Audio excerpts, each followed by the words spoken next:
Hello, it's a pretty lovely good morning from here, and hope as always that each one of you are absolutely fine, happy, and of course in fine spirits. तो बड़े आज हम इस particular session में चर्चा करेंगे overview of Indian accounting standard Ind AS की। लेकिन इस चर्चा को करने से पहले थोड़ा सा आप मेरे को 2 मिनट का वक्त दें। इस चर्चा को स्टार्ट करने से पहले मैं थोड़ा सा आपको एक बात क्या बताना चाहता हूँ, ध्यान दें। मान लेते हैं कि आज इंडिया और नेपाल के बीच में या इंडिया और किसी और कंट्री के बीच में कोई ट्रेड है। मान लेते इंडिया और यूएई के बीच में कुछ इंटरनेशनल ट्रेड हो रहा है। ये इंटरनेशनल ट्रेड हो रहा है। आपको ये भी मालूम होना चाहिए कि एक तो हर देश के अपने अपने अकाउंटिंग स्टैंडर्ड होते हैं। हर देश के अपने अपने अकाउंटिंग स्टैंडर्ड होते हैं। Is it clear to you? अब ये जो इंटरनेशनल ट्रेड हो रहा है इंडिया के बीच में और यूएई के बीच में, थोड़ा सा आप 1 मिनट के लिए ये सोचें। अब इंडिया ने ये इंटरनेशनल ट्रेड करा या ये इंटरनेशनल ट्रांजैक्शन इंडिया के पॉइंट ऑफ व्यू से हुई, तो इंडिया अगर इसकी रिकॉर्डिंग अपने डोमेस्टिक स्टैंडर्ड से करेगा, डीएस मैंने लिखा है, डोमेस्टिक स्टैंडर्ड, जो हर देश के अपने स्टैंडर्ड होते हैं। अब इंडिया अगर इनकी अकाउंटिंग अपने डोमेस्टिक स्टैंडर्ड से करेगा और यूनाइटेड अरब एमिरेट्स इनकी अकाउंटिंग अगर अपने डोमेस्टिक स्टैंडर्ड से करेगा, तो प्रॉब्लम कुछ आएंगी। प्रॉब्लम इसलिए आएंगी क्योंकि ये सेट और ये सेट जो है वो अलग अलग सेट है। ये इस देश का इस देश के अकाउंटिंग स्टैंडर्ड है और ये इस देश के अकाउंटिंग स्टैंडर्ड है। और ट्रांजैक्शन इंटरनेशनल ट्रांजैक्शन है। इसका मतलब अगर इंटरनेशनल ट्रांजैक्शन को हर देश अपने अपने अकाउंटिंग स्टैंडर्ड के हिसाब से उसकी अकाउंटिंग करेगा, तो इंटरनेशनल ट्रेड की ठीक तरीके से अकाउंटिंग नहीं हो पाएगी और उस ट्रेड के जो रेपरकेशंस हैं या उसके जो रिजल्ट्स हैं वो ठीक तरीके से उनको एसेस करने में प्रॉब्लम होगी। प्रॉब्लम किस सेंस में होगी? क्योंकि सेम चीज़ को मैं डिफरेंट तरीके से नोट कर रहा हूँ और ये कंट्री डिफरेंट तरीके से इसकी रिकॉर्डिंग कर रही है। तो इंटरनेशनल ट्रेड किसके फेवर में है या कितना फेवर में है, उसकी सटीक जानकारी हमें नहीं मिल पाएगी। Are you getting my point? और आपको मालूम है पिछले करीब 10-15 सालों से टेक्नोलॉजी में इतना तेज डेवलपमेंट हुआ है, correct? As we know, economy all over the world is growing at rapid rate, sorry technology is growing at rapid rate, जिसकी वजह से क्या हो रहा है, इंटरनेशनल ट्रेड जो है वो बढ़ता ही दिन ब दिन बढ़ता चला जा रहा है। आज के दिन कोई भी कंट्री ऐसी नहीं हो सकती जो इंटरनेशनल ट्रेड के बिना सरवाइव कर सके। इवन आपने देखा जब एक देश के दूसरे देश के साथ वॉर वगैरह भी होती है तो स्टर्न एक्शंस जो लिए जाते हैं वो सैंक्शंस लगा करके लिए जाते हैं। तो कहना मैं ये चाह रहा हूं कि because of fast pace development in technology, this world has become a global village, जैसा कि ये फ्रेज आजकल हम बहुत यूज करते हैं। ग्लोबल विलेज, जो वर्ल्ड है अब ये ग्लोबल विलेज बन चुका है। इंटरनेशनल ट्रेड तेज रफ्तार से बढ़ता चला जा रहा है। तो इसीलिए प्रॉब्लम आ रही है जो इंटरनेशनल ट्रांजैक्शन है उनके रिकॉर्डिंग में। तो इसके लिए एक सजेशन दिया गया। जो इंटरनेशनल अकाउंटिंग स्टैंडर्ड बोर्ड है, पिछले कुछ टाइम से उसने अपनी मेंबर कंट्रीज पे, और याद रखें दुनिया की जितनी भी कंट्रीज हैं वो इस बॉडी की तकरीबन मेंबर कंट्रीज हैं, तो जितनी भी इनकी मेंबर कंट्रीज हैं, अकाउंटिंग स्टैंडर्ड बोर्ड उनसे रिक्वेस्ट कर रहा है या उनके ऊपर एक प्रेशर डाल रहा है कि आप अपने देश के जो डोमेस्टिक स्टैंडर्ड्स हैं, अपने देश के आपके जो डोमेस्टिक स्टैंडर्ड्स हैं, उन डोमेस्टिक स्टैंडर्ड को आप इंटरनेशनल अकाउंटिंग स्टैंडर्ड की तरह बना दें। यानी कि जो इंटरनेशनल अकाउंटिंग स्टैंडर्ड्स में गाइडलाइंस हैं वही लाइंस या वही गाइडलाइंस आप अपने डोमेस्टिक स्टैंडर्ड्स के अंदर ले आएं, ताकि हर देश के अकाउंटिंग स्टैंडर्ड में एक यूनिफॉर्मिटी हो और इंटरनेशनल ट्रेड को करने में और उसकी अकाउंटिंग करने में किसी तरह की प्रॉब्लम नहीं आए। Is it clear to you और नॉट? समझ में आ गया? अब मैं थोड़ा सा तुम्हें यहाँ की तरफ ले चलता हूँ। ये जो मैंने लिखा, ये तो मैंने थोड़ा सा तुम्हें एक हल्का सा कुछ बताने की कोशिश करी कि इंटरनेशनल ट्रेड की ज़रूरत या इंटरनेशनल अकाउंटिंग स्टैंडर्ड की ज़रूरत का एहसास क्यों हो रहा है। अब थोड़ा सा हम आगे की तरफ बढ़ते हैं। अब आपको मालूम है और मुझसे बेहतर मालूम है कि अकाउंट्स में हम एक वर्ड यूज़ करते हैं स्टैंडर्ड। और स्टैंडर्ड्स क्या है? सिंपल वर्ड्स में अकाउंटिंग रूल्स हैं या प्रिंसिपल्स हैं या जनरली एक्सेप्टेड प्रिंसिपल्स हैं जो कि हर एंटिटी, हर ऑर्गेनाइजेशन इस्तेमाल करता है अपनी अकाउंटिंग पर्पस के लिए, करेक्ट? तो बेसिकली ये जो टर्म्स है, accounting rules, principle, generally accepted accounting principles, इन तीनों को ही मिलाकर के हम एक ही वर्ड में कह सकते हैं स्टैंडर्ड्स।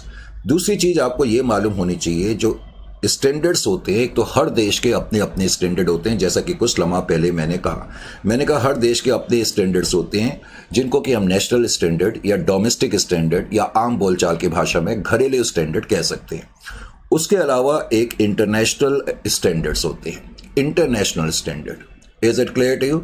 उसके अलावा कुछ इंटरनेशनल स्टैंडर्ड्स होते हैं, बाद में हम देखेंगे। जो इंटरनेशनल स्टैंडर्ड्स होते हैं वो भी दो तरीके के होते हैं। एक तो हम कहते हैं IAS, इंटरनेशनल अकाउंटिंग स्टैंडर्ड, और एक हम वर्ड यूज करते हैं IFRS, international financial reporting standards. तो एक तो हर देश के अपने स्टैंडर्ड होते हैं जैसा कि आपने देखा, और उसके अलावा कुछ इंटरनेशनल स्टैंडर्ड हैं, यानी कि इंटरनेशनल अकाउंटिंग स्टैंडर्ड कह लो या इंटरनेशनल फाइनेंशियल रिपोर्टिंग स्टैंडर्ड्स कह लो, इंटरनेशनल स्टैंडर्ड। अब हम आते हैं थोड़ा सा इधर की तरफ। अब जहां तक इंडियन कॉन्टेक्स्ट का सवाल है, ये बात आपको अच्छी तरह से मालूम है कि इंडिया में आज के दिन में दो सेट्स ऑफ अकाउंटिंग स्टैंडर्ड चल रहे हैं। एक तो एग्जिस्टिंग अकाउंटिंग स्टैंडर्ड है। इंडिया शायद वर्ल्ड में इकलौती ऐसी कंट्री है आज के दिन में जहां दो सेट्स ऑफ अकाउंटिंग स्टैंडर्ड चल रहे हैं। एक तो एग्जिस्टिंग स्टैंडर्ड, यानी कि जब भी हम अकाउंट्स में इंडियन कॉन्टेक्स्ट में अकाउंटिंग स्टैंडर्ड बोलते हैं, वर्ड अकाउंटिंग स्टैंडर्ड यूज करते हैं, तो बेसिकली हमारा मतलब एग्जिस्टिंग अकाउंटिंग स्टैंडर्ड के लिए होता है। सिंपल वर्ड्स में आप इनको ओल्ड सेट भी कह सकते हो। सिंपल वर्ड्स में ऐसा कोई वर्ड नहीं है, लेकिन हम अपनी सिंप्लिसिटी के लिए यूज कर रहे हैं। ये ओल्ड सेट है, और उसके अलावा एक नया सेट आ गया है, न्यू सेट, जिसको हम कहते हैं इसको हम कहते हैं इंड AS, और इसका मतलब है इंडियन अकाउंटिंग स्टैंडर्ड। ये न्यू सेट है। तो दो सेट इंडिया में चल रहे हैं। जो ओल्ड सेट है वो पहले से ही बना हुआ है और अभी तक प्रचलित है और चल रहा है। और आपको यह भी मालूम है कि इंडिया में जो एग्जिस्टिंग अकाउंटिंग स्टैंडर्ड, जहां तक एग्जिस्टिंग अकाउंटिंग स्टैंडर्ड है, ये एग्जिस्टिंग अकाउंटिंग स्टैंडर्ड जो है वो नॉन कॉर्पोरेट बॉडीज पर भी अप्लाई होते हैं, नॉन कॉर्पोरेट बॉडीज पर भी अप्लाई होते हैं, और कॉर्पोरेट बॉडीज पर भी अप्लाई होते हैं। लेकिन ऐसी कॉर्पोरेट बॉडीज पर अप्लाई होते हैं जो इंड AS को फॉलो नहीं करती है। मैंने कहा जितने भी एग्जिस्टिंग अकाउंटिंग स्टैंडर्ड हैं वो नॉन कॉर्पोरेट बॉडीज पर भी अप्लाई करते हैं और कॉर्पोरेट बॉडीज पर भी अप्लाई करते हैं। नॉन कॉर्पोरेट बॉडीज के अंदर पहले तो आपको मालूम होना चाहिए, स्टैंडर्ड अकाउंटिंग स्टैंडर्ड हर संस्था पे, हर ऑर्गेनाइजेशन पे अप्लाई होते हैं। सर क्या ये NGO पे अप्लाई होते हैं? बिल्कुल होते हैं। सर क्या ये मंदिरों पे, टेम्पल पे अप्लाई होते हैं, गुरुद्वारा पे अप्लाई होते हैं? बिल्कुल होते हैं। ये टेम्पल पे, गुरुद्वारा पे, मस्जिद पे, चर्च पे, हर एक पर अप्लाई होते हैं। बहुत से बच्चे कंफ्यूज करते हैं इस बात को लेकर के कि स्टैंडर्ड शायद इन चीज़ों पर अप्लाई नहीं करते। स्टैंडर्ड हर तरह के संस्था पर अप्लाई करते हैं, करेक्ट, चाहे वो नॉन कॉर्पोरेट बॉडी हो, चाहे वो कॉर्पोरेट बॉडीज हो। हाँ, ध्यान ये रखना होता है। अब मान लेते हैं कोई NGO है, NGO आपको मालूम है बेसिकली सोशल वेलफेयर के लिए काम करते हैं। अब मान लेते हैं कोई NGO है और उसकी 99.99% एक्टिविटी जो है वो कमर्शियल नेचर की नहीं है। कमर्शियल नेचर की नहीं है का मतलब है कि प्रॉफिट कमाने के उद्देश्य से नहीं है, यानी कि नॉट फॉर प्रॉफिट है। लेकिन इस NGO की 0.01 एक्टिविटी जो है वो प्रॉफिट के लिए है या कमर्शियल मोटिव के लिए है, केवल 0.01। जबकि आपने देखा, मैंने क्या बोला, 99.99% एक्टिविटी प्रॉफिट के उद्देश्य के लिए नहीं है, लेकिन 0.01 एक्टिविटी कमर्शियल नेचर की है। उसके बावजूद भी इस पर अकाउंटिंग स्टैंडर्ड अप्लाई होंगे। यानी कि अगर एक कतरा एक्टिविटी भी आपकी कमर्शियल नेचर की है, प्रॉफिट कमाने के उद्देश्य से है, एक कतरा भी, सूक्ष्म से सूक्ष्म भी अगर कमर्शियल नेचर के लिए है, तो आपके ऊपर जो है वो अकाउंटिंग स्टैंडर्ड अप्लाई होते हैं। इसका मतलब अकाउंटिंग स्टैंडर्ड केवल उस संस्था पे या उस ऑर्गेनाइजेशन पे अप्लाई नहीं होंगे जिनकी 100% एक्टिविटी नॉन कमर्शियल नेचर की है। अदरवाइज किसी भी तरह की संस्था हो, किसी भी तरह की, चाहे स्कूल हो, ट्रस्ट हो, उस पर भी क्या बोलते हैं अकाउंटिंग स्टैंडर्ड जो है वो अप्लाई होंगे। तो ध्यान ये रखना है कि जो पहले से बना हुआ सेट है अकाउंटिंग स्टैंडर्ड जिसको हम बोलते हैं, मैं इंडियन कॉन्टेक्स्ट की बात कर रहा हूँ, वो नॉन कॉर्पोरेट बॉडीज पर भी अप्लाई करता है और कॉर्पोरेट बॉडीज पर, कंपनी फॉर्म ऑफ बिजनेस पर भी अप्लाई करता है, लेकिन ऐसी कंपनीज पर अप्लाई करता है जो इंड AS को फॉलो नहीं करती हैं। अब उसके बाद मैंने कहा कि एक नया सेट आया जिसको हम बोलते हैं इंड AS, और इंड AS के अंदर कुछ क्राइटेरिया दिए हुए हैं, कुछ पैरामीटर्स दिए हैं, कुछ कंडीशंस दिए हैं। अगर सिंपल अल्फाजों में मैं कहूँ तो कोई भी कंपनी अगर उन कंडीशन को मीट कर लेती है तो उस कंपनी को, याद रखें इंड AS अभी इंडिया में सिर्फ कंपनी फॉर्म ऑफ बिजनेस पर अप्लाई होते हैं। Is it clear to you? तो कुछ कंडीशंस दी हुई हैं, तो अगर वो कंपनी जो है उन कंडीशंस को मीट कर लेती है, अगर वो कंपनी उन यार ये माइक ने ना आज बड़ा तंग कर दिया, ये बड़ी समस्या है माइक को लेकर, जैसे ही स्टार्ट करो फिर खत्म। Hello hello hello hello hello.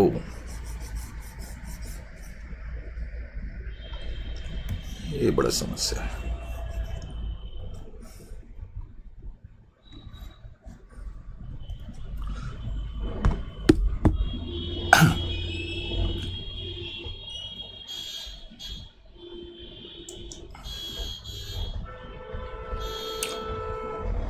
Hello and a very lovely lovely good morning. तो बेटे आज के इस पर्टिकुलर सेशन में स्टार्ट करेंगे हम इंड एएस, और इंड एएस का हम थोड़ा सा ओवरव्यू लेंगे और इस पर्टिकुलर सेशन में देखने की कोशिश करेंगे कि ये इंड एएस बेसिकली क्या है। अब इससे पहले कि हम आगे बढ़ें, आपको ये मालूम होना चाहिए कि with the passage of time, आपको मालूम है खास तौर से पिछले 10-15 सालों में टेक्नोलॉजी कितने तेज रफ्तार से बढ़ गई है। अब टेक्नोलॉजी बहुत तेज रफ्तार से बढ़ रही है तो all over the world fast और स्विफ्ट इकोनॉमिक डेवलपमेंट भी देखने में आया है because of increase pace in technology. और जैसे कि आपने देखा होगा आजकल बिजनेस और फाइनेंस में हम एक वर्ड यूज करते हैं ग्लोबल फाइनेंस, ग्लोबल विलेज, यानी कि दुनिया जो है अब बिल्कुल एक गांव की तरह हो गई है। इसका मतलब डिस्टेंस अब कोई मैटर नहीं करता है because of Swift development in the technology. जिसकी वजह से हुआ क्या है कि पिछले 10-15 सालों में इंटरनेशनल ट्रेड जो है बहुत तेज रफ्तार से आगे बढ़ गया है। आज के दिन में कोई भी कंट्री ऐसी नहीं हो सकती जो बिना इंटरनेशनल ट्रेड के सरवाइव कर सके। बिकॉज इंटरनेशनल ट्रेड इतनी तेज रफ्तार से बढ़ रहा है तो प्रॉब्लम क्या आ रही है कि इन दो देशों के बीच में, टू कंट्रीज के बीच में जब इंटरनेशनल ट्रेड होगा तो उसकी रिकॉर्डिंग जो है अगर हर देश अपने अपने देश के अकाउंटिंग स्टैंडर्ड से करेगा तो प्रॉब्लम आएगी। मान लो ये एक कंट्री है और एक ये दूसरी कंट्री है, इन दोनों के बीच में कोई इंटरनेशनल ट्रांजैक्शन हुई। अब इस देश के अपने अकाउंटिंग स्टैंडर्ड होंगे, इस देश के अपने अकाउंटिंग स्टैंडर्ड होंगे, तो ट्रांजैक्शन तो एक ही है लेकिन उस ट्रांजैक्शन को एक कंट्री अपने अकाउंटिंग स्टैंडर्ड्स के थ्रू रिकॉर्ड कर रही है, दूसरी कंट्री अपने अकाउंटिंग स्टैंडर्ड के थ्रू रिकॉर्ड कर रही है। तो ये जो ट्रांजैक्शन है इंटरनेशनल ट्रांजैक्शन, इसका ठीक तरीके से हम बेसिकली विश्लेषण नहीं कर पाएंगे, इस ट्रांजैक्शन को ठीक तरीके से एनालाइज नहीं कर पाएंगे क्योंकि दो डिफरेंट सेट्स हैं ये अकाउंटिंग स्टैंडर्ड के। ये जो कंट्रीज हैं ये अपने अपने अकाउंटिंग स्टैंडर्ड के थ्रू इनकी रिकॉर्डिंग कर रही है। हाँ, अगर ये दोनों कंट्री इस ट्रेड की रिकॉर्डिंग एक ही सेट ऑफ अकाउंटिंग स्टैंडर्ड से करते हैं, मान लेते हैं अगर ये दोनों कंट्री ये डिसाइड कर लें कि हम इस ट्रांजैक्शन की रिकॉर्डिंग इंटरनेशनल अकाउंटिंग स्टैंडर्ड के थ्रू करेंगे और ये देश भी ये डिसाइड कर ले, तो फिर हम कह सकते हैं कि ये जो इंटरनेशनल ट्रेड है same set of accounting standard के थ्रू रिकॉर्ड हो रहा है। तो उस केस में फिर हम इस इंटरनेशनल ट्रेड को ठीक तरीके से एनालाइज कर सकते हैं, ठीक तरीके से हम कंक्लूड कर सकते हैं कि ट्रेड किसके फेवर में है, किसके फेवर में नहीं है। ये ट्रेड की एग्जैक्ट एनालिसिस तभी पॉसिबल हो सकती है जब दोनों country same set of accounting standard के थ्रू रिकॉर्डिंग करें। Is it clear to you? यानी कि आपकी समझ में आना चाहिए कि इंटरनेशनल ट्रेड खास तौर से आज के टाइम पर इतना इंटरनेशनल अकाउंटिंग स्टैंडर्ड का महत्व या सिग्निफिकेंट आज के टाइम पर इतना ज्यादा क्यों है? मैंने क्या कहा, क्योंकि because of rapid development economy international trade boom कर रहा है। तो जरूरत ऐसे अकाउंटिंग स्टैंडर्ड की है कि वो स्टैंडर्ड हर देश जो हैं ऑलमोस्ट उनके अकाउंटिंग स्टैंडर्ड सेम हों, यानी कि हर देश के अकाउंटिंग स्टैंडर्ड अगर इंटरनेशनल अकाउंटिंग स्टैंडर्ड की तरह हों तो फिर हो सकता है कि इंटरनेशनल ट्रेड या ट्रांजैक्शंस को हम ठीक तरीके से एनालाइज कर पाए। तो पिछले कुछ टाइम से जो इंटरनेशनल अकाउंटिंग स्टैंडर्ड बोर्ड है उसने अपनी मेंबर कंट्रीज के ऊपर ये दबाव डाला हुआ है कि आपके देश के जो स्टैंडर्ड्स हैं उनको आप इंटरनेशनल अकाउंटिंग स्टैंडर्ड की तरह बना दें, ताकि हर देश के जो स्टैंडर्ड है वो almost like global accounting standard की तरह हो जाए, यानी कि इंटरनेशनल अकाउंटिंग स्टैंडर्ड की तरह हो जाए। और उसके क्या फायदे होंगे ये मुझे बताने की जरूरत नहीं है। तो अब हम थोड़ा सा आगे बढ़ते हैं। अकाउंट्स में हम एक वर्ड यूज करते हैं स्टैंडर्ड, और so often we have been using this. Actually standard क्या है? सिंपल वर्ड्स में स्टैंडर्ड कुछ अकाउंटिंग रूल्स हैं, कुछ प्रिंसिपल्स हैं जिनको कि आप जनरली एक्सेप्टेड अकाउंटिंग प्रिंसिपल्स भी कहते हैं। ऑनेस्टली स्पीकिंग ये तीनों terms accounting rules, principles, generally accepted accounting principles, ये कुछ नहीं है बल्कि हम इनको एक ही अल्फाज में कह सकते हैं कि ये स्टैंडर्ड्स हैं। Is it clear to you? अब आपको दूसरी चीज ये मालूम होनी चाहिए कि हर देश के एक तो अपने अपने स्टैंडर्ड होते हैं जिसको हम बोलते हैं नेशनल डोमेस्टिक स्टैंडर्ड, और एक होते हैं इंटरनेशनल स्टैंडर्ड जिनको हम ग्लोबल स्टैंडर्ड भी कह सकते हैं। सिंपल वर्ड्स में इनको हम ग्लोबल स्टैंडर्ड्स भी कह सकते हैं, ग्लोबल स्टैंडर्ड भी कह सकते हैं, जो वर्ल्ड वाइड एक्सेप्टेबल है। Is it clear to you? ये ग्लोबल स्टैंडर्ड है। और हर देश के अपने अपने घरेलू स्टैंडर्ड भी हो सकते हैं। तो अब हम आते हैं इंडियन कॉन्टेस्ट में। इंडियन कॉन्टेस्ट में आपको ये मालूम होना चाहिए, और जो कि आपको मालूम है, कि इंडिया में आज के दिन में दो सेट्स ऑफ अकाउंटिंग स्टैंडर्ड चल रहे हैं। एक तो है एग्जिस्टिंग अकाउंटिंग स्टैंडर्ड और दूसरा है इंड एएस। जब हम वर्ड एग्जिस्टिंग अकाउंटिंग स्टैंडर्ड की बात करते हैं तो इसका मतलब हम ऐसे अकाउंटिंग स्टैंडर्ड की बात कर रहे हैं जो पहले से ही बने हुए हैं। हालांकि ऐसा कोई वर्ड नहीं है, लेकिन सिंप्लिसिटी के लिए मैं कह देता हूं कि जो एग्जिस्टिंग अकाउंटिंग स्टैंडर्ड है ये ओल्ड सेट है, क्योंकि इंडिया में दो सेट ऑफ अकाउंटिंग स्टैंडर्ड चल रहे हैं। एक तो एग्जिस्टिंग सेट जो पहले से ही बना हुआ है, और इंडियन कॉन्टेस्ट में जब भी हम वर्ड अकाउंटिंग स्टैंडर्ड बोलते हैं तो हमारा मतलब existing set of accounting standard से होता है। उसके अलावा इंडिया में एक नया सेट आया है जो कि हम बोलते हैं इंड एएस। इंड एएस ये एब्रीविएटेड फॉर्म है, ये शॉर्ट फॉर्म है, और इसकी फुल फॉर्म है इंडियन अकाउंटिंग स्टैंडर्ड। जो इंड एएस है इसकी फुल फॉर्म है Indian accounting standard. Simple words में ये न्यू सेट है, न्यू सेट है। अब ये इंड एएस क्या है? ये जो नया सेट है ये एक तरीके से ग्लोबल अकाउंटिंग स्टैंडर्ड्स है, ये ग्लोबल अकाउंटिंग स्टैंडर्ड है। Is it clear to you? लेकिन अब इससे पहले कि मैं आगे बढ़ूं, थोड़ा सा तुम्हें यह भी मालूम होना चाहिए कि इंडिया में जो ओल्ड सेट है जो कि अभी भी प्रचलित है और चल रहा है, जो एग्जिस्टिंग अकाउंटिंग स्टैंडर्ड है इंडिया में, जो एग्जिस्टिंग अकाउंटिंग स्टैंडर्ड है जिनको हम सिंप्लिसिटी के लिए एएसपी बोल देते हैं, जो ओल्ड सेट है। करेक्ट? अगर आपको एग्जिस्टिंग वर्ड से मुश्किल हो रही है तो मैं सिंपल अल्फाज में ओल्ड सेट कह देता हूं। तो जो ये ओल्ड सेट है, यानी कि ये जो अकाउंटिंग स्टैंडर्ड है, आपको मालूम है कि अकाउंटिंग स्टैंडर्ड इंडिया में हर तरह की बॉडी पर अप्लाई होते हैं, चाहे वो नॉन कॉर्पोरेट बॉडी हो, करेक्ट, चाहे वो पार्टनरशिप फर्म हो, सोल प्रोप्राइटरशिप फर्म हो, मंदिर हो, एनजीओ, टेम्पल हो, मस्जिद हो, गुरुद्वारा हो, हर तरह की संस्था पर अकाउंटिंग स्टैंडर्ड अप्लाई होते हैं। इस लेवल पे अब ये बताते हुए अच्छा नहीं लगता, सबको मालूम है। वैसे कई बच्चों को बड़ी कंफ्यूजन होती है, कई बच्चे तो मैसेज कर करके पूछते हैं, सर कोई टेम्पल है, गुरुद्वारा है, मस्जिद है, क्या इन पर भी अकाउंटिंग स्टैंडर्ड अप्लाई होते हैं? बिल्कुल होते हैं। मान लेते हैं कि कोई पूजा स्थल है, करेक्ट, अब कोई मंदिर है, कोई टेम्पल है, कोई मस्जिद है, करेक्ट, या कोई गुरुद्वारा है, क्या इन पर भी क्या बोलते हैं अकाउंटिंग स्टैंडर्ड अप्लाई होते हैं? तो समझें इस बात को। सपोज ये जो ऑर्गेनाइजेशन है इसकी 99.99 एक्टिविटी जो है वो नॉन कमर्शियल है। नॉन कमर्शियल का मतलब है कि प्रॉफिट कमाने के उद्देश्य से नहीं है, लेकिन इसकी 0.01 एक्टिविटी जो है वो कमर्शियल है, प्रॉफिट कमाने के उद्देश्य से। करेक्ट? जैसे कि आपने देखा होगा कई पूजा वगैरह के जो संस्थान होते हैं वहाँ डिस्पेंसरी वगैरह भी बनी होती हैं और थोड़ा बहुत वो चार्ज करते हैं प्रॉफिट, थोड़ा बहुत, अगर ज़्यादा नहीं भी करते तो 0.01 एक्टिविटी लेकिन जो है वो कमर्शियल नेचर की है, प्रॉफिट कमाने के उद्देश्य से। तो अगर आपकी तमाम एक्टिविटी में से एक कतरा एक्टिविटी भी, सूक्ष्म से सूक्ष्म, नानू से नानू, छोटी से छोटी एक्टिविटी भी अगर नॉन कमर्शियल है तो आप पे अकाउंटिंग स्टैंडर्ड अप्लाई होंगे। हाँ, अगर कोई ऑर्गेनाइजेशन है उसकी अगर 100% एक्टिविटी नॉन कमर्शियल की है तब उस पर अकाउंटिंग स्टैंडर्ड अप्लाई नहीं होते हैं। तो ये मैंने इसलिए बताया, वैसे आपको मालूम ही है, लेकिन कई बार बच्चे पूछते रहते हैं। तो मैं बात कर रहा था ओल्ड सेट की। इंडिया में जो ओल्ड सेट है अकाउंटिंग स्टैंडर्ड, या जिसको एग्जिस्टिंग अकाउंटिंग स्टैंडर्ड हम बोलते हैं, वो नॉन कॉर्पोरेट बॉडीज पर भी अप्लाई होता है और कॉर्पोरेट बॉडीज पर भी अप्लाई होता है, कंपनी फॉर्म ऑफ बिजनेस पर भी अप्लाई होता है।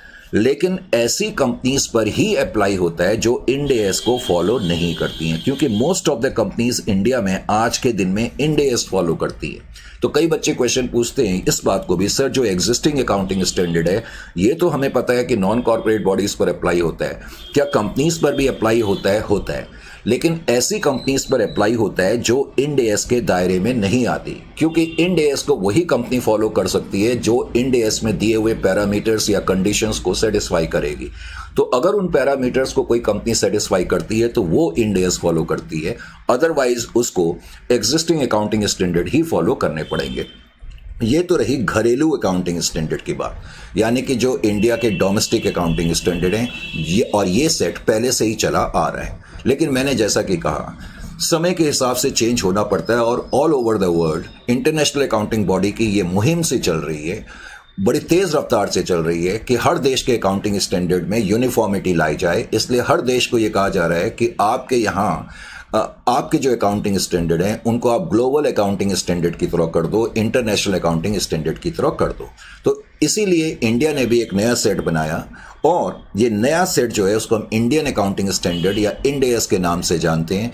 एक अल्फाज में हम कह सकते हैं ये इंडिया के ग्लोबल अकाउंटिंग स्टैंडर्ड हैं, ये इंडिया के इंटरनेशनल अकाउंटिंग स्टैंडर्ड है, अगर एक बिल्कुल आम बोलचाल की भाषा में कहा जाए। अब आपको दूसरी बात समझ में आनी ये चाहिए, जो ये इंड एएस हैं ये बेसिकली एग्जैक्टली क्या है और कैसे बने। ये तो आपको पता लग गया है कि ये इंडिया के ग्लोबल अकाउंटिंग स्टैंडर्ड है। अब मैं थोड़ा सा आगे बढ़ता हूँ। अभी मैंने कुछ लम्हा पहले कहा कि जो इंटरनेशनल अकाउंटिंग स्टैंडर्ड बोर्ड है, वैसे तो 1973 से इन्होंने इंटरनेशनल अकाउंटिंग स्टैंडर्ड इश्यू करे हुए हैं। इंटरनेशनल अकाउंटिंग स्टैंडर्ड बोर्ड मैं कहा 1973 से ही इंटरनेशनल अकाउंटिंग स्टैंडर्ड इश्यू कर रहा है। और जो इंटरनेशनल अकाउंटिंग स्टैंडर्ड है वो भी दो तरीके के होते हैं। एक तो होता है IAS, जिसको हम बोलते हैं international accounting standard. International accounting standard, जो इंटरनेशनल स्टैंडर्ड है वो भी दो तरीके के होते हैं, एक इंटरनेशनल अकाउंटिंग स्टैंडर्ड और दूसरा IFRS, international financial reporting standard. अब ये IFRS क्या है, पहले तो मैं थोड़ा सा ये भी क्लियर कर दूं। बहुत से बच्चों को ना ये छोटी छोटी चीज़ें प्रोफेशनल लेवल पे मालूम नहीं होती, और होता क्या है कि कल जब आप इंटरव्यू वगैरह देने जाते हैं तो कई बार ऐसी चीज़ें आपसे पूछ ली जाती हैं, और उस समय पर फिर आपको जब ये चीज़ें मालूम नहीं होती तो उस कंपनी में, एक अच्छी कंपनी में जहां आपका सिलेक्शन होना चाहिए था, वो नहीं हो पाता है। तो होता क्या है कि हमने ये चीज़ें ठीक तरीके से पढ़ी नहीं होती हैं, या हमने ये सोचा नहीं होता है कि इन चीज़ों की कभी हमें ज़रूरत महसूस होगी। देखो, अभी मैंने कहा कि जितने भी इंटरनेशनल स्टैंडर्ड हैं IS, उनको हम दो पार्ट में डिवाइड करते हैं, जैसा कि आप देख ही रहे हो। एक तो इंटरनेशनल अकाउंटिंग स्टैंडर्ड और दूसरा हम कहते हैं IFRS। अभी मैंने आपको ये भी बताया कि जो इंटरनेशनल अकाउंटिंग स्टैंडर्ड है वो 1973 से ही इश्यू हो रहे हैं, करेक्ट। और टोटल आज के दिन तक, अगर इस टाइम तक मैं देखूं तो टोटल इंटरनेशनल अकाउंटिंग स्टैंडर्ड जो इश्यूड हैं वो 41 अकाउंटिंग स्टैंडर्ड टोटल इश्यू हो चुके हैं। टोटल इंटरनेशनल अकाउंटिंग स्टैंडर्ड जो इश्यू हुए हैं वो 41 जो है इश्यू करे गए हैं इंटरनेशनल अकाउंटिंग स्टैंडर्ड बोर्ड के द्वारा, इज इक्वल टू IASB। अब क्या होता है, जैसे जैसे वक्त बीतता गया, 1973 बहुत पहले, इसका मतलब, इजंट इट और नॉट। तो अब ये पुराने स्टैंडर्ड भी हो गए हैं और समय के साथ हालात चेंज हो गए हैं, सिचुएशन चेंज हो गई है, तो अकाउंट्स तो हमेशा according to the circumstances change होती रहती है। तो इन स्टैंडर्ड में भी धीरे धीरे कुछ बदलाव की जरूरत का एहसास हुआ। तो कुछ स्टैंडर्ड जो इंटरनेशनल अकाउंटिंग स्टैंडर्ड थे उनको चेंज करा गया समय की डिमांड को देखते हुए और चेंज्ड सर्कमस्टेंसेस को देखते हुए। अब मान लेते हैं कोई पहले इंटरनेशनल अकाउंटिंग स्टैंडर्ड था, अब वो चेंज हो गया। जब ये चेंज हो गया तो उसका नाम फिर IAS नहीं रखा गया, फिर उसका नाम IFRS रखा गया। क्या रखा गया? IFRS। अब कोई आपसे पूछे सिंपल वर्ड्स में what is international financial reporting standard, तो क्रिस्प आंसर होना चाहिए आपका, बिल्कुल क्रिस्प आंसर होना चाहिए। Sir, international financial reporting standard is nothing but amended amended international accounting standard, यानी कि एक ऐसा इंटरनेशनल अकाउंटिंग स्टैंडर्ड जिसको कि चेंज कर दिया गया, अमेंड कर दिया गया, लेकिन अमेंडमेंट के बाद उसका जो नामकरण है, जिसको हम इंग्लिश में वर्ड बोलेंगे रिक्रिश्चन, उसको रिक्रिश्चन कर दिया गया, उसका नया नाम रख दिया गया IFRS। समझ में आ गया? मैंने कहा टोटल 41 स्टैंडर्ड अभी तक इश्यूड हो चुके हैं, लेकिन इन 41 में से 16 स्टैंडर्ड, 16 इंटरनेशनल अकाउंटिंग स्टैंडर्ड ऐसे हैं जो चेंज हो गए हैं, और वो चेंज होकर के अब IFRS की कैटेगरी में आ गए हैं।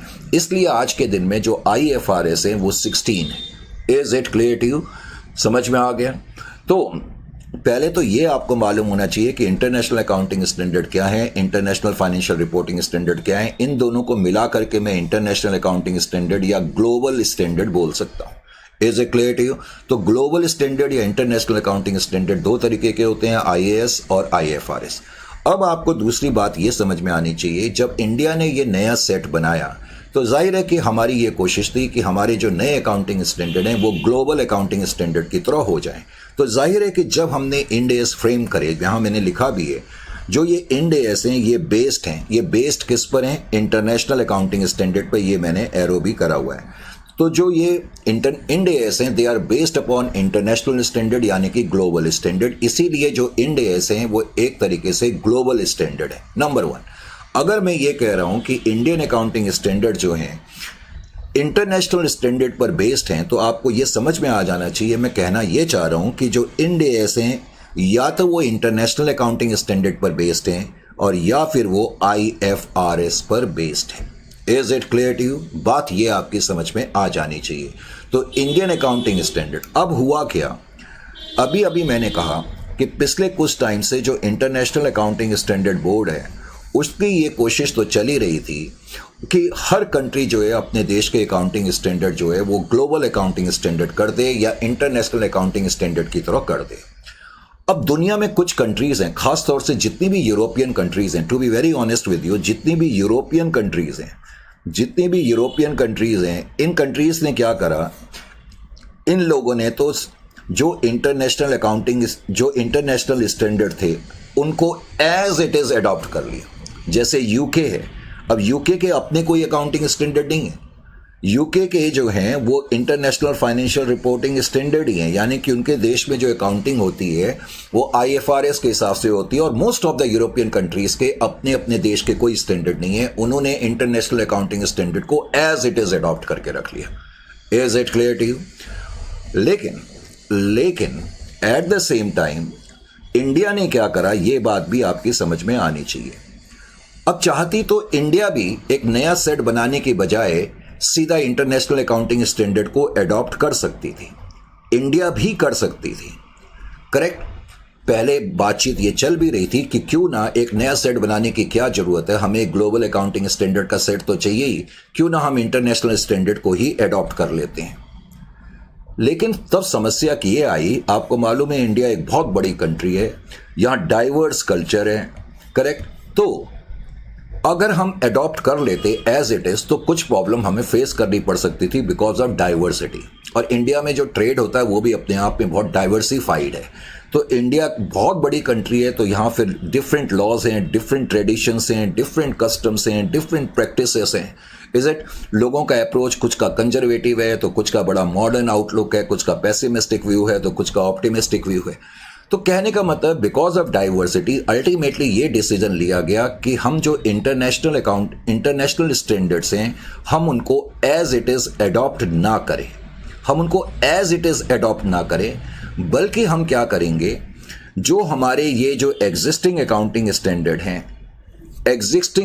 स्टैंडर्ड हैं इनकी पहले हम कॉपी पेस्ट कर करके एक अलग से फोल्डर बना देंगे। यानी कि एक तो हमारा पहले से ही फोल्डर बना हुआ है अकाउंटिंग स्टैंडर्ड का, इसको तो किनारे कर दिया, ये तो अभी भी चलता रहेगा जिसको हम एग्जिस्टिंग अकाउंटिंग स्टैंडर्ड कहते हैं। अब जो दूसरा फोल्डर है उसमें हमने क्या करा, जितने भी स्टैंडर्ड थे उन स्टैंडर्ड में हमने चेंजेस कुछ करे। तो जो ग्लोबल स्टैंडर्ड है, जो इंटरनेशनल स्टैंडर्ड है, उनके पैराग्राफ हमने इसमें इंसर्ट कर दिए। Are you getting my point or not? For example, जैसे कि मान लेते इंडिया का कोई अकाउंटिंग स्टैंडर्ड है, अब इंडिया जो है इसको न्यू सेट में चेंज करना चाहता है,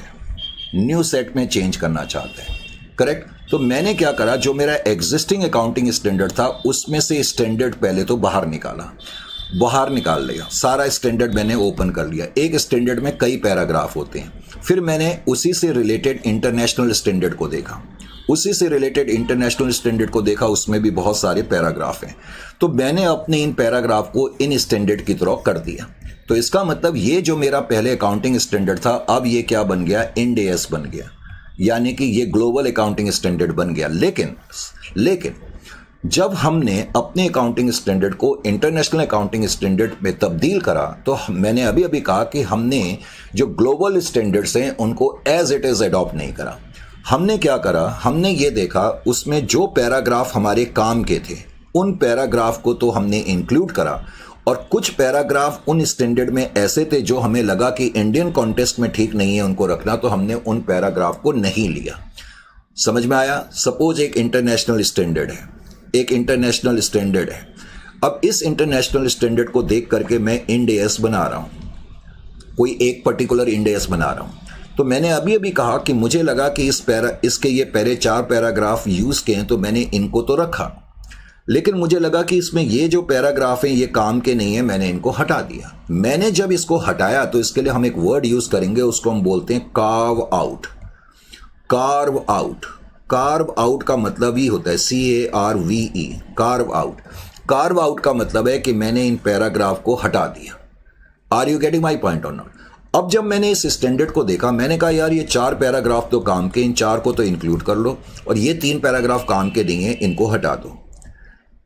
लेकिन फिर मेरी समझ में 1-2 बातें और आई। मैंने कहा इंडिया तो बहुत बड़ी कंट्री है, डिफरेंट डाइवर्सिफाइड कल्चर है, कस्टम है, लॉज हैं, तो इसमें कुछ बातें होनी चाहिए जो कि इंटरनेशनल अकाउंटिंग स्टैंडर्ड में नहीं दी हुई थी। यानी कि हमें यह लगा कि इस स्टैंडर्ड में कुछ बातें होनी तो चाहिए थी, लेकिन वो बातें इसमें नहीं दी हुई हैं। तो हमने क्या करा, इंटरनेशनल अकाउंटिंग स्टैंडर्ड के अंदर जो बातें नहीं दी थी वो बातें हमने इसमें अपनी तरफ से इंसर्ट कर दी। यानी कि हमने कुछ नए पैराग्राफ अपनी तरफ से इंसर्ट कर दिए। यानी कि जब हमने इंड एएस बनाए तो इंड एएस बनाने के लिए निश्चित रूप से हमने इंटरनेशनल स्टैंडर्ड्स का सहारा लिया। और इंटरनेशनल स्टैंडर्ड मैं बता ही चुका हूं 2 तरीके के होते हैं, इंटरनेशनल अकाउंटिंग स्टैंडर्ड और IFRS। और मैं ये भी बता चुका हूं कि जो इंड एएस है वो इंटरनेशनल अकाउंटिंग स्टैंडर्ड पर बेस्ड है। इसका मतलब इंटरनेशनल अकाउंटिंग स्टैंडर्ड और व्हाट वी कॉल IFRS पर बेस्ड है। जब हम इंड एएस बना रहे थे तो इंटरनेशनल अकाउंटिंग स्टैंडर्ड के कुछ पैराग्राफ हमने एज इट इज ले लिए, कुछ पैराग्राफ को हमने कार्व आउट कर दिया क्योंकि हमें इनकी जरूरत का एहसास नहीं हुआ, और कुछ पैराग्राफ हमने अपनी तरफ से डाल दिए। अपनी तरफ से जब हमने पैराग्राफ डाले तो हम उसके लिए एक वर्ड करते हैं कार्व इन, CARVE, कार्व इन। ये 2 वर्ड यूज होते हैं, कार्व आउट और कार्व इन, और इसका मीनिंग अब आपको क्लियर हो जाना चाहिए। इसका मतलब सिंपल वर्ड्स में मैं अगर एक मैथमेटिकल टर्म का यूज करूं, मैं ये बोलूं इंड एएस क्या है, इंड एएस क्या है, तो आप कह सकते हो सर इंटरनेशनल स्टैंडर्ड यानी कि IAS plus IFRS, international standard less curve outs, क्योंकि मैंने कुछ पैराग्राफ हटा दिए, प्लस कार्व इन, और मैंने कुछ पैराग्राफ इन कर दिए। यानी कि इंटरनेशनल स्टैंडर्ड में से कुछ पैराग्राफ हटाए, कुछ पैराग्राफ डाल दिए, तो हमारे सामने तैयार क्या हो गया, इंड एएस हो गया। Is it clear to you और नॉट? समझ में आ गया कि इंड एएस बेसिकली क्या है, international standard minus carve out plus carve in. अब ये बात आपकी समझ में आ गई। चलो जी, ये बात भी आपकी समझ में आ गई कि इंड एएस फ्रेम कैसे हुए। तो इसका मतलब इंडिया ने इंटरनेशनल अकाउंटिंग स्टैंडर्ड को एज इट इज अडॉप्ट नहीं करा, तो इसलिए हम एक टर्म यूज करते हैं कि जो इंड एएस है ये कन्वर्स्ड हैं, ये कन्वर्स्ड हैं, they are converged international accounting standard. क्योंकि हमने इसमें कुछ एडजस्टमेंट करी है तो इनको कन्वर्ज करा गया। यानी कि ये जो इंडिया का सेट है accounting standard, it is compatible to global accounting standard या इंटरनेशनल स्टैंडर्ड आप कह सकते हो। इसलिए हम इसको कन्वर्स्ड वर्ड यूज करते हैं, क्योंकि इंडिया ने एज इट इज इसको अडॉप्ट नहीं करा, इनमें कुछ एडजस्टमेंट्स करी। Is it clear to you? Right sir. अब अगर ये चीज तुम्हारी क्लियर है जो मैंने आपको बताने की कोशिश करी, तो फिर अगला पॉइंट मैं इसमें आपको क्या बताने जा रहा हूं। अब अगला पॉइंट भी मुझे कुछ आपको बताना पड़ेगा इसमें, ताकि आपकी समझ में ठीक तरीके से चीज़ें आएँ। तो 1 सेकंड का मुझे टाइम दें, जरा ये मैं कुछ रब आउट कर दूं यहाँ पर, फिर अननेसेसरी कन्फ्यूज़न ना हो। ये भी मैं हटा देता हूँ, इसकी भी ज़रूरत नहीं है। लीजिए जी, अब आपकी समझ में क्या आना चाहिए, एज ए प्रोफेशनल स्टूडेंट आपको ये चीज़ें पहले तो पता होनी चाहिए। नंबरिंग ऑफ इंड एएस, ये नंबरिंग ऑफ इंड एएस कैसे करी जाती है ये भी आपको मालूम होना चाहिए। देखो, अभी मैंने तुम्हें कहा कि इंडिया में जो इंड एएस हैं, यानी कि इंडिया के ये जो ग्लोबल अकाउंटिंग स्टैंडर्ड हैं या इंडिया के जो ये इंटरनेशनल स्टैंडर्ड की थ्रो स्टैंडर्ड हैं, इंड एएस, मैंने कहा कि जो इंड एएस हैं वो बेस्ड हैं इंटरनेशनल अकाउंटिंग स्टैंडर्ड पे। ये बात मैं कई बार अब बता चुका हूँ। और मैं ये भी बता चुका हूं जो इंटरनेशनल अकाउंटिंग स्टैंडर्ड हैं वो 2 तरीके के होते हैं, एक तो इंटरनेशनल अकाउंटिंग स्टैंडर्ड और एक होते हैं IFRS। यानी कि जो इंड एएस हैं, बिकॉज वो इंटरनेशनल स्टैंडर्ड पर बेस्ड हैं, इसका मतलब या तो वो IAS पर बेस्ड हैं या वो IFRS पर बेस्ड हैं। अब जैसे कि हम मान लेते हैं IAS 7 है, करेक्ट। तो हमने इंडिया में जब इंड AS 7 बनाया, तो इसका मतलब आपको समझ जाना चाहिए कि ये स्टैंडर्ड जो है इंटरनेशनल अकाउंटिंग स्टैंडर्ड 7 पर बेस्ड है। ये मैंने इतने दावे से क्यों कहा? क्योंकि कोई भी ऐसा इंडेस जो इंटरनेशनल अकाउंटिंग स्टैंडर्ड पर बेस्ड है उसकी नंबरिंग वही है। यानी कि अगर मैंने कहा कि ये स्टैंडर्ड इंटरनेशनल अकाउंटिंग स्टैंडर्ड पर बेस्ड है तो इसकी नंबरिंग भी वही होगी। यानी कि अगर मैंने कोई इंटरनेशनल अकाउंटिंग स्टैंडर्ड पर बेस करा हुआ है तो जो इंटरनेशनल अकाउंटिंग स्टैंडर्ड की वो नंबरिंग है उसी नंबरिंग को मैंने रखा। अब मान लेते हैं कि मैंने इंटरनेशनल अकाउंटिंग स्टैंडर्ड 2 पर कोई इंड एस बनाया, तो बताओ उस इंड एस की नंबरिंग इंडिया में क्या होगी? इंड एस 2 होगी। Is it clear to you? क्योंकि ये जो स्टैंडर्ड है इंटरनेशनल अकाउंटिंग स्टैंडर्ड पर बेस्ड है और इंटरनेशनल अकाउंटिंग स्टैंडर्ड की नंबरिंग 2 है। इसी तरह से मान लेते हैं मैंने इंटरनेशनल अकाउंटिंग स्टैंडर्ड 41 पर बेस करके एक इंड एस बनाया, तो बताओ उसकी नंबरिंग क्या होगी? सर आप भी कैसा क्वेश्चन पूछ रहे हो? जाहिर है कि उसकी नंबरिंग भी इंड एस 41 होगी, क्योंकि सर आपने बताया कि ये इंटरनेशनल अकाउंटिंग स्टैंडर्ड पर बेस्ड है और इंटरनेशनल अकाउंटिंग स्टैंडर्ड की जो नंबरिंग है वही इसकी नंबरिंग भी होगी। राइट, समझ में आ गया। अब मान लेते हैं IFRS 16 है। वैसे IFRS 16 का ताल्लुक लीजेस से है। किससे है? लीजेस से। अब मान लेते हैं इस पर बेस्ड मैंने इंड एस बनाया। अगर कोई भी इंड एस जो मैं बना रहा हूं अगर वो IFRS पर बेस्ड है, IFRS 16 पर लेटर से मैंने कोई इंड एस बेस करा, मैंने कोई इंड एस बनाया, तो बताओ उसकी नंबरिंग क्या होगी? अब कोई भी ऐसा स्टैंडर्ड जो इंटरनेशनल अकाउंटिंग स्टैंडर्ड पर बेस्ड है, मैंने कहा उसकी वही नंबरिंग है। लेकिन कोई भी इंड एस जो इंटरनेशनल फाइनेंशियल रिपोर्टिंग स्टैंडर्ड पर बेस्ड होगा उसकी नंबरिंग कैसे रखी जाएगी? देखो यहां पर इसकी नंबरिंग IFRS की कितनी है? 16। तो हम क्या करेंगे? 16 और उसमें 100 ऐड कर देंगे, तो 100 प्लस 16 कितना हो गया? 116। यानी कि अगर मैं अब आपको यह कहूं कि मैं बात इंड एस 116 की कर रहा हूं तो आपको इमीडिएटली समझ में आ जाना चाहिए कि ये end S definitely international financial reporting standard पर बेस्ड होगा।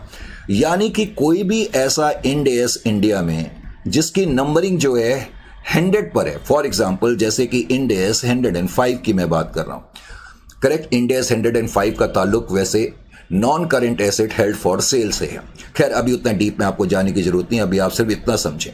मान लेते हैं मैं इंड एस 105 की बात कर रहा हूं, तो आपको समझ जाना चाहिए नंबर 1, क्योंकि इसकी नंबरिंग 100 में है, तो आपको समझ जाना चाहिए कि कोई भी ऐसा इंड एस जिसकी नंबरिंग 100 पर है तो इसका मतलब वो IFRS पर बेस्ड होगा। फॉर एग्जाम्पल ये किस पर बेस्ड होगा? IFRS पर बेस्ड होगा। और आप मुझे IFRS का नंबर बता सकते हैं? वो IFRS 5 पर बेस्ड होगा। क्योंकि IFRS 5 है तो जब मैंने उसकी नंबरिंग करी होगी तो 100 प्लस 5 करके करी होगी, इसीलिए ये 105 होगा। Is it clear to you? यानी कि अब आपको समझ में यह आना चाहिए कि अगर कोई भी इंड एस है वो इंटरनेशनल अकाउंटिंग स्टैंडर्ड पर बेस्ड है तो उसकी सेम नंबरिंग रखी गई है। लेकिन कोई भी ऐसा अकाउंटिंग स्टैंडर्ड है जो IFRS पर है तो हमने 100 प्लस नंबरिंग ऑफ IFRS, जैसे कि अभी मैंने कहा कि IFRS 5 पर कोई इंड एस बेस्ड है तो उसकी नंबरिंग क्या हो जाएगी? 100 plus 5 that is equal to 105। Is it clear to you? क्या आप मुझे बता सकते हैं, आप बता सकते हैं अगर मैं आपको यह कहूं कि कोई IFRS 3 है, IFRS 3 है, बताओ इसका अगर मैंने कॉरस्पॉन्डिंग इंड एस बनाया होगा तो उसकी नंबरिंग क्या रखी होगी? 100 plus 3, 100 plus 3 that is equal to 103। यानी कि इसकी मैंने नंबरिंग रखी होगी 103। Is it clear to you और नॉट? समझ में आ गया या नहीं आ गया? Right sir. तो जो इंडियन अकाउंटिंग स्टैंडर्ड्स हैं वो IFRS कन्वर्स्ड स्टैंडर्ड हैं, अभी मैंने बताया, और ये हमारी देश की सेंट्रल गवर्नमेंट के सुपरविजन में और कंट्रोल में इशू करे जाते हैं।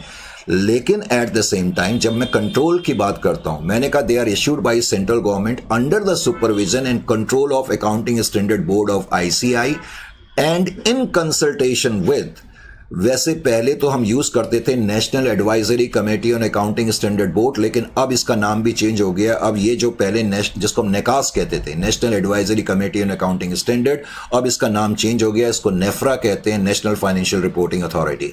यानी कि जो मेन चीज एज ए प्रोफेशनल स्टूडेंट आपको ये भी मालूम होना चाहिए कि जितने भी इंड एएस इंडिया में हैं, जितने भी इंड एएस इंडिया में हैं, is a clear to you?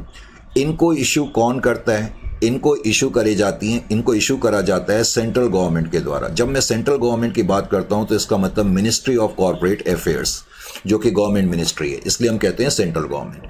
तो इंड एएस जो है वो इशू तो करे जाते हैं सेंट्रल गवर्नमेंट के द्वारा, लेकिन इन कंसल्टेशन विद, इसको कंसल्ट करा जाता है अकाउंटिंग स्टैंडर्ड बोर्ड और NEPRA, national financial reporting authority. इन दोनों बॉडी से कंसल्ट करने के बाद ही जो सेंट्रल गवर्नमेंट है वो इंड एएस को स्पेल आउट करेगी, और जब तक सेंट्रल गवर्नमेंट इंड एएस को स्पेल आउट नहीं करेगी या नोटिफाई नहीं करेगी, तब तक एंटिटीज को इनको फॉलो करने की जरूरत नहीं है। Is it clear to you?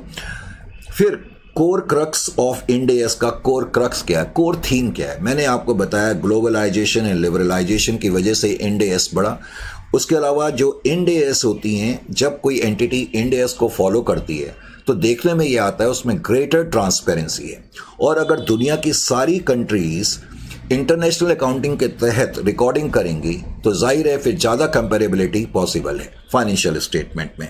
और इंड एएस बाद में जब तुम पढ़ोगे इंड एएस, तो हर इंड एएस में डिस्क्लोजर पे ज़्यादा से ज़्यादा स्ट्रेस करा हुआ है, यानी कि फाइनेंशियल स्टेटमेंट हमें बहुत ज़्यादा डिस्क्राइब करेंगी आइटम्स के बारे में जो कि फाइनेंशियल स्टेटमेंट के अंदर दिए रहते हैं, तो उससे इंड एएस को समझने में हमें आसानी होती है। कार्व आउट और कार्व इन के बारे में मैंने आपको बताया। While framing the Ind AS some paragraphs were deleted, तो उसको हम बोलते हैं carve out, and some new paragraphs were inserted, जिनको हम बोलते हैं carve in. Is it clear to you? उसके अलावा जो इंड एएस की लिस्ट है वो ये लिस्ट मैंने यहां पर आपको दे के रखी हुई है। हालांकि इसके अंदर टोटल 41 की लिस्ट है, बट ऑनेस्टली स्पीकिंग 39 आज के दिन इंडिया में बिकॉज जो सेंट्रल गवर्नमेंट ने नोटिफाई करे हुए हैं या स्पेल आउट करे हुए हैं, वो 39 इंड एएस जो हैं नोटिफाई करे हुए हैं। Is it clear to you? 39, मैंने 35 बोल दिया, 39 जो है वो नोटिफाई करे हुए हैं, क्योंकि यहां वैसे मैंने टोटल 41 दिए हैं, लेकिन इसमें से दो स्टैंडर्ड ऐसे हैं, इंड एएस 104 और इंड एएस 114, जो अभी तक गवर्नमेंट ने नोटिफाई नहीं करके रखे हैं, इसलिए मैंने कहा 39 नोटिफाइड है। अब आपको एक और चीज इसमें, इस पर्टिकुलर सेक्शन में से आप एमसीक्यू जो है एक्सपेक्ट कर सकते हैं। अब जो इंडियन अकाउंटिंग स्टैंडर्ड हैं, कौन कौन सी कंपनी को फॉलो करने पड़ते हैं, ये भी आपको मालूम होना चाहिए, क्योंकि मैंने बोला जो एग्जिस्टिंग सेट है, जो एग्जिस्टिंग अकाउंटिंग स्टैंडर्ड है, वो नॉन कॉर्पोरेट बॉडीज तो फॉलो करती हैं, नंबर 1। उसके अलावा ऐसी कंपनी भी फॉलो करती हैं जो इंड एएस को फॉलो नहीं करती। तो अब इंड एएस कौन सी एंटिटीज को फॉलो करना पड़ता है, ये हम अब देखना चाहते हैं। तो देखो यहां पर मैंने क्या लिखा हुआ है, इंड एएस की एप्लीकेबिलिटी आपको मालूम होनी चाहिए। पहले तो यहां पर मैंने लिखा है फॉर कंपनीज, यानी कि मैं ऐसी कंपनी की बात कर रहा हूं जो कि बैंक नहीं है, क्योंकि मैंने यहां लिखा हुआ है other than bank. For companies other than bank, NBFC and insurance company, यानी कि हम यहां ऐसी कंपनी, जिन कंपनीज की भी बात कर रहे हैं, इसको सिंपल अल्फाजों में हम कह सकते हैं, हम ऐसी कंपनी की बात कर रहे हैं, वो कंपनी जो है बैंकिंग कंपनी नहीं है, वो NBFC non banking financial company नहीं है, और वो इंश्योरेंस कंपनी नहीं है। इन कंपनियों को छोड़ करके हम बची हुई कंपनियों की बात कर रहे हैं। Is it clear to you? तो जितनी भी कंपनीज हैं, बस आपको ये ध्यान रखना है, अगर वो लिस्टेड हैं या in the process of listing है, यानी कि उन्होंने लिस्टिंग के लिए अप्लाई करा हुआ है। जब हम लिस्ट कराते हैं अपने आप को कहाँ कराते हैं? रिकग्नाइज्ड स्टॉक एक्सचेंज में कराते हैं। तो अगर हम लिस्टेड हैं या लिस्ट होने वाले हैं, इंडिया में या बाहर के स्टॉक एक्सचेंज में, उससे कोई फर्क नहीं पड़ता। तो सिंपल वर्ड्स में, अगर आप एक ऐसी कंपनी है जो बैंकिंग कंपनी नहीं है, लेकिन अगर आप लिस्टेड कंपनी हैं या आपने लिस्टिंग के लिए अप्लाई करा हुआ है, चाहे आपने इंडिया में अप्लाई करा है, चाहे आपने अब्रॉड में करा है, then you will have to follow Ind AS. Are you getting my point or not? तो एक तो कंडीशन ये है कि अगर आप लिस्टेड कंपनी हैं या अबाउट टू लिस्ट होने वाले हैं इंडिया में या अब्रॉड में, तो आपको इंडियाज फॉलो करने ही पड़ेंगे। उस केस में आपका नेटवर्थ वगैरह कुछ नहीं देखा जाएगा। Is it clear to you? अच्छा जी, उसके अलावा अगर आप अनलिस्टेड कंपनी हैं, अब आप अनलिस्टेड हैं, अगर आपका नेटवर्थ 250 करोड़ है या उससे ज़्यादा है, करेक्ट, अगर आपका नेटवर्थ 250 करोड़ और मोर है, तो उस केस में भी आपको इंडेस फॉलो करने पड़ेंगे। इसका इनडायरेक्टली मतलब ये हो गया कि कोई भी ऐसी कंपनी जिसका नेटवर्थ, बाद में मैं नेटवर्थ का मीनिंग भी क्लियर करूंगा, करेक्ट। वैसे नेटवर्थ का सिंपल वर्ड्स में मतलब है share capital plus reserve minus deferred expenses. Is it clear to you? अभी हम बाद में इसकी बातचीत करेंगे। यहां टर्नओवर की बात नहीं चल रही है, नेटवर्थ की बात चल रही है। जैसे आप शेयर होल्डर्स फंड वगैरह कंप्यूट करते थे, वही नेटवर्थ है। तो अगर आपका नेटवर्थ, आप अनलिस्टेड कंपनी की बात करें, देखो लिस्ट या लिस्ट होने वाली कंपनी में तो वर्थ की कोई बात ही नहीं है। आपका नेटवर्थ 0 हो या 600 करोड़ हो, 700 करोड़ हो, 800 करोड़ हो, आपको इंडेस फॉलो करने हैं। अनलिस्टेड कंपनी अगर आप हैं, आपका नेटवर्थ 250 है और 250 करोड़ से ज़्यादा है, तो आपको इंडेस फॉलो करने पड़ेंगे। लेकिन मैं यहाँ एक पॉइंट बता रहा था, इसका मतलब कोई भी ऐसी कंपनी इंडिया में अगर वो अनलिस्टेड कंपनी है और उसका नेटवर्थ 250 करोड़ से कम है, अगर उसका नेटवर्थ 250 करोड़ से कम है, तो उस केस में उसको कौन से स्टैंडर्ड फॉलो करने पड़ेंगे? एग्जिस्टिंग स्टैंडर्ड फॉलो करने पड़ेंगे। Is it clear? फिर वो कंपनी इंडेस को फॉलो नहीं करेगी, ये बात आपको मालूम होनी चाहिए। अच्छा जी, अब आपको ये भी समझना है, सपोज कोई कंपनी है, ये कंपनी है और मान लेते हैं कि ये लिस्टेड कंपनी है, ये लिस्टेड कंपनी है। अगर ये लिस्टेड कंपनी है तो इस पे इंडेस अप्लाई होंगे या नहीं होंगे, मुझे ये बताओ। सर होंगे। या ये एक ऐसी कंपनी है, ये अनलिस्ट, मान लेते हैं अब कोई दूसरी कंपनी है, वो अनलिस्टेड कंपनी है और उसका नेटवर्थ जो है वो 300 करोड़ का है, बताओ इस पे इंडेस अप्लाई होंगे या नहीं होंगे? होंगे। इन दोनों कंपनी पे इंडेस अप्लाई होंगे। अब इन दोनों कंपनी की कोई पेरेंट कंपनी हो या कोई सब्सिडियरी कंपनी हो, क्या कहा मैंने? देखो यहां मैंने नीचे एक वर्ड लिखाया होगा, यहां मैंने पॉइंट नंबर सी में लिखा है parent, subsidiary, associate and joint venture of the above. इसका मतलब क्या है कि अगर आपने इंडेस का क्राइटेरिया मीट कर लिया है, करेक्ट, यानी कि आपको इंडेस फॉलो करने, तो अब अगर आपकी कोई पेरेंट कंपनी है, आपकी कोई सब्सिडियरी कंपनी है, आपकी कोई एसोसिएट है, या आपका कोई जॉइंट वेंचर है, तो उसको भी इंडेस फॉलो करने पड़ेंगे। कहने का मतलब ये, समझ में आ गया? इंडेस किसको फॉलो करने पड़ते हैं। Is it clear to you और नॉट? तो अब यहां पर मैंने कुछ और बातें भी दी हुई हैं। मैंने कहा एमसीक्यू में ऐसी चीजें पूछ ली जाती हैं, तो ये चीजें आपको मालूम होनी चाहिए। Companies listed on small and medium exchange, correct. तो कोई भी ऐसी कंपनी जो small and medium stock exchange में लिस्टेड है, उन पर इंडेस अप्लाई नहीं होंगे। दूसरा पॉइंट, एक बार कोई एंटिटी ने इंडेस अप्लाई कर लिए, मान लेते हैं कि कोई कंपनी है और ये अनलिस्टेड कंपनी है, मान लेते हैं कोई कंपनी है और ये अनलिस्टेड कंपनी है, और मान लेते हैं कि इस साल इसका टर्नओवर 300 करोड़ से ज़्यादा का है। टर्नओवर बोल दिया मैंने, नेटवर्थ इसका जो है वो 300 करोड़ से ज़्यादा का है, तो इसको इंडेस फॉलो करने पड़ेंगे? बिल्कुल करने पड़ेंगे सर, बिल्कुल फॉलो करने पड़ेंगे। अब मुझे एक बात बताओ, नेक्स्ट ईयर इसी कंपनी का जो टर्नओवर है, इसी कंपनी का जो नेटवर्थ है, मान लेते हैं वो 250 से कम है, मान लेते हैं कि 200 का रह गया नेटवर्थ। अब नेटवर्थ अगर 200 करोड़ का नेक्स्ट ईयर में रह गया, तो मुझे बताओ नेक्स्ट ईयर इस कंपनी को इंडेस फॉलो करने पड़ेंगे या नहीं करने पड़ेंगे? हो सकता है कि आप में से कुछ बोले नहीं करने पड़ेंगे, पर ध्यान क्या रखना है कि अगर एक बार एक कंपनी ने इंडेस को फॉलो करना शुरू कर दिया है, तो अब हमेशा ही उसको इंडेस फॉलो करने पड़ेंगे irrespective of net worth. Is it clear to you? तो once Ind AS are applicable, an entity shall have to follow the Ind AS for subsequent financial statement. Is it clear to you और नॉट? और जैसा कि मैं बता चुका हूं, कोई भी ऐसी कंपनी जो इंडेस के दायरे में नहीं आ रही है, तो उनको एग्जिस्टिंग अकाउंटिंग स्टैंडर्ड फॉलो करने पड़ेंगे। Is it clear to you? इस पैराग्राफ का मतलब ये है। कुछ लम्हा पहले मैंने कहा कि इंडेस में हम नेटवर्थ देखते हैं, जबकि एग्जिस्टिंग अकाउंटिंग स्टैंडर्ड में हम टर्नओवर देखते हैं। इसलिए इंडेस की बातचीत करते करते भी हमारे मुंह से कई बार वर्ड टर्नओवर निकल आता है। मैंने कहा इंड एस में नेटवर्थ की बात होती है, और नेटवर्थ का मतलब मैंने आपको बताया एक तरीके से शेयर होल्डर फंड ही होता है, लेकिन फिर भी aggregate value of paid up share capital plus all reserves created out of profits, और उसके अलावा सिक्योरिटी प्रीमियम भी आप इंक्लूड करेंगे, लेकिन एट द सेम टाइम कुछ चीज़ें आप माइनस भी करेंगे, जैसे कि एक्यूमुलेटेड लॉसेस, डेफर्ड एक्सपेंडिचर या miscellaneous expenditure. Is it clear to you और नॉट? और वैसे जस्ट नॉलेज सेक के लिए मैंने कहा कि कोई भी ऐसे रिजर्व हम इंक्लूड नहीं करेंगे जो रीवैल्यूएशन ऑफ एसेट से हुए हैं, या कोई भी हम ऐसे प्रॉफिट्स को इंक्लूड नहीं करेंगे जो राइट बैक से हुआ है। राइट बैक का क्या मतलब होता है? जैसे कि हम प्रॉफिट से पैसा निकालते हैं, मान लो मैंने प्रॉफिट एंड लॉस अकाउंट से कोई रिजर्व बनाया तो प्रॉफिट कम हो गया।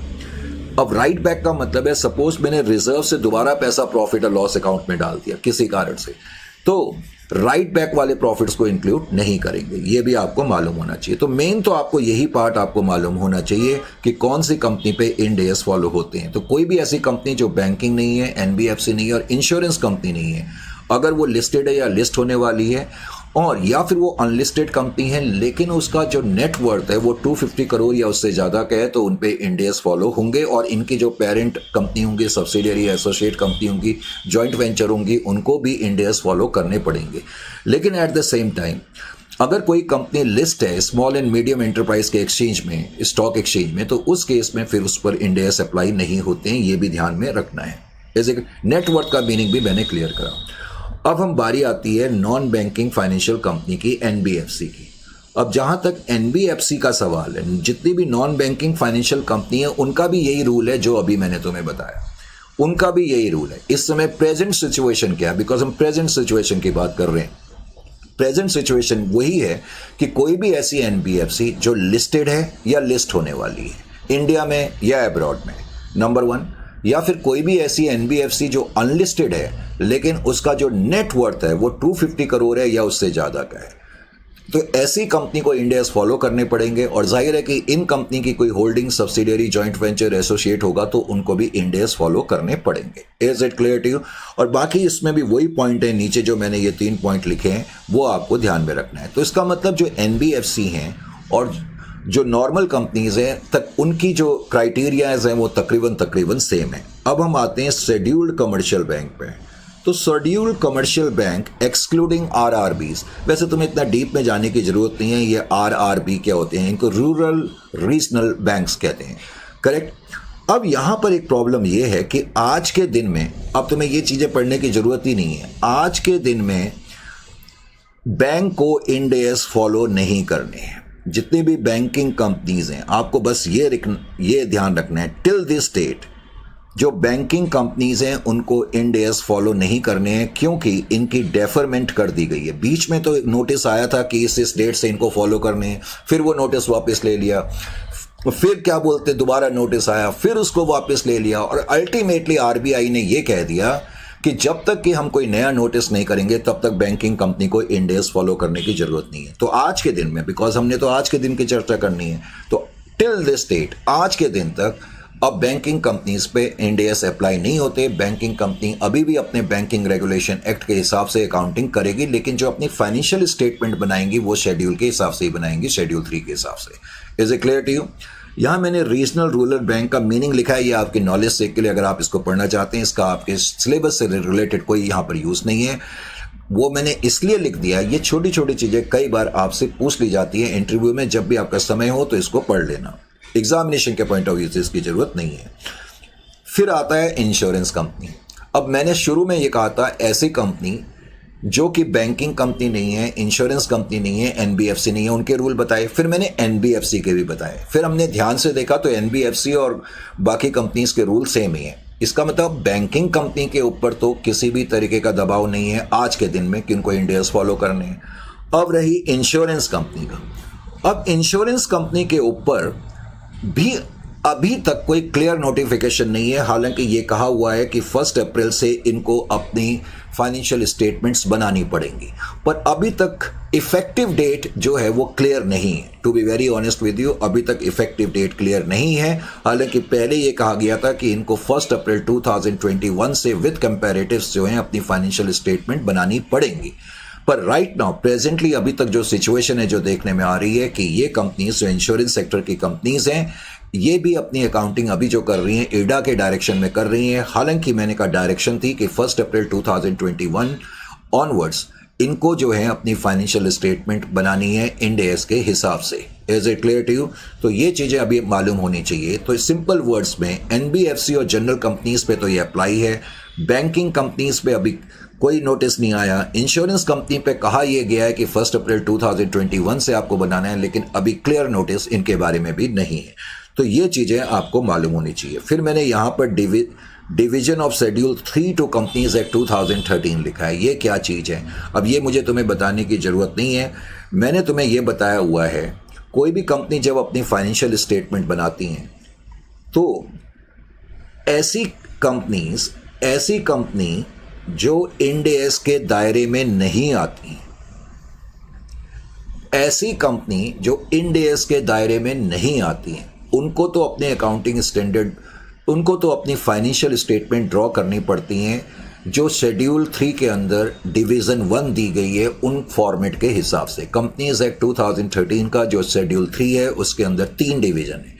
डिवीज़न 1 के अंदर जो फॉर्मेट्स हैं स्टेटमेंट ऑफ पीएनएल, जो फॉर्मेट्स दिए हैं स्टेटमेंट ऑफ पीएनएल के दिए हैं, बैलेंस शीट के दिए हैं, तो उनको अपनी फाइनेंशियल स्टेटमेंट जो ड्रॉ करनी पड़ेंगी वो डिवीज़न 1 के हिसाब से करनी पड़ेंगी। ऐसी कंपनीज को करनी पड़ेंगी जो इंड एस के दायरे में नहीं आती हैं, सिंपल वर्ड्स में जो अकाउंटिंग स्टैंडर्ड को फॉलो करती हैं। जब हम वर्ड अकाउंटिंग स्टैंडर्ड कहते हैं तो इसका मतलब है कि हम एग्जिस्टिंग अकाउंटिंग स्टैंडर्ड की बातचीत कर रहे हैं। जस्ट वेट, ठीक है। अच्छा जी, उसके बाद फिर इसमें डिवीजन 2 होती है। डिवीजन 2 ऐसी कंपनीज को फॉलो करनी पड़ती हैं जो इंड एस, यानी कि कोई भी कंपनी जो इंड एस कंप्लायंट है, यानी कि जो इंड एस को फॉलो कर रही है, जब वो अपनी फाइनेंशियल स्टेटमेंट ड्रॉ करेगी तो उन फॉर्मेट के हिसाब से करेगी जो कि डिवीजन 2 के अंदर दी गई है। अब जो डिवीजन 3 है सर, वो किस पे अप्लाई है? Division 3 non banking financial companies के लिए बनाई गई है। Is it clear? और मुझे ऐसा लगता है, क्योंकि अभी इसमें क्लैरिटी नहीं है इस पॉइंट में, कि कल जब इंड एस अप्लाई होने शुरू हो जाएंगे बैंकिंग कंपनी पर और इंश्योरेंस कंपनी पर भी, हो सकता है उनको भी डिवीजन 3 फॉलो करनी पड़े। पर राइट नाउ अभी जो नोटिफिकेशन है उसके मुताबिक जो नॉन बैंकिंग फाइनेंशियल कंपनी है उनको अपनी फाइनेंशियल स्टेटमेंट ड्रॉ करनी पड़ेंगी डिवीजन 3 के हिसाब से। ऐसी नॉन बैंकिंग फाइनेंशियल कंपनीज को जो इंड एस को फॉलो करती हैं, जो इंड एस को फॉलो करती हैं, उनको डिवीजन 3 के हिसाब से अपनी अकाउंटिंग करनी पड़ेगी। तो ये कुछ चीज़ें थी जो इस पर्टिकुलर चैप्टर में आपको मालूम होना चाहिए। तो कॉम्प्रिहेंसिव ओवरव्यू हमने लिया है इंडियन अकाउंटिंग स्टैंडर्ड का। तो ठीक है, तो थोड़ा बहुत आपको इंड एस के बारे में पता लगना चाहिए। तो उम्मीद है कि आपको इसका कुछ माइलेज हासिल हुआ होगा। तो मिलते हैं आपसे नेक्स्ट सेशन में, और नेक्स्ट सेशन में जब मिलेंगे तो जाहिर है किसी और चीज़ की चर्चा होगी। तो टिल देन टाइम, फिर इट्स टाइम टू से गुड बाय।